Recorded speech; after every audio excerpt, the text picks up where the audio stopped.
L'ordre martiniste des Pays-Bas n'est pas né d'une scission ou d'une mésentente, mais plutôt vraiment d'un accord entre Philippe Encausse en France et Maurice Warnon aux Pays-Bas.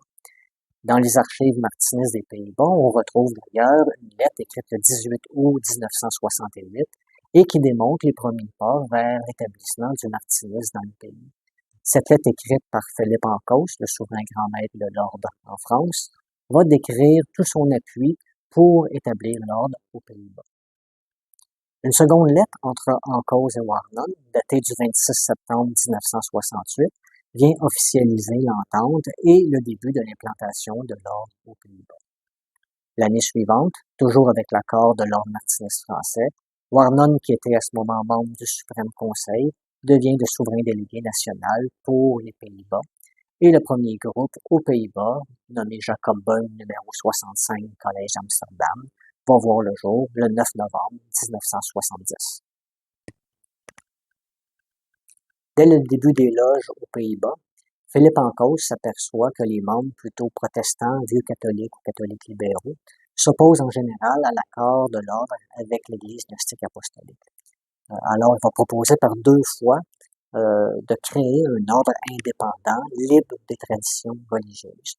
La décision d'accepter l'indépendance a été prise le 12 septembre 1975 par une lettre écrite par Warnon, dont il va déclarer mettre librement et volontairement fin à son mandat de souverain délégué national du Suprême Conseil de l'Ordre martiniste de Paris et transmettre régulièrement tous ses droits et pouvoirs au Suprême Conseil de l'Ordre martiniste néerlandais, organisation autonome et souveraine du martinisme aux Pays-Bas. Donc, Warnon va être élu à ce moment-là souverain grand maître de ce nouvel ordre, avec l'accord à la fois du Suprême Conseil de Paris et du Suprême Conseil du martinisme des Pays-Bas. Très rapidement, l'approche particulière, plutôt théosophique et libre des religions, va intéresser les martinistes partout dans le monde. Ce qui fait qu'aujourd'hui, l'ordre martiniste des Pays-Bas est un ordre international qui va travailler avec plusieurs langues différentes. Warnon, parlant plusieurs langues, est au fait d'avoir des contacts avec des courants martinistes d'Europe centrale et du Nord que le martiniste de Paris n'avait pas eu l'occasion d'avoir. Il va s'adjoindre de cette façon 3 autres filiations sans interruption.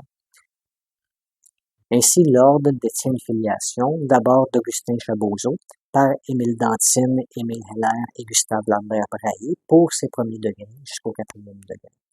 Ensuite, d'une filiation russe se rattachant au prince Kourakine, qui fut en contact direct avec Saint-Martin, la filiation des princes de Hesse et de la maison des princes Rákóczi par le général polonais Mieczysław Tokareski, et enfin d'une filiation allemande par le docteur Franz Hartmann, qui remonte par le professeur Molitor à Franz von Baader, un disciple direct de Martinez de Pasquali.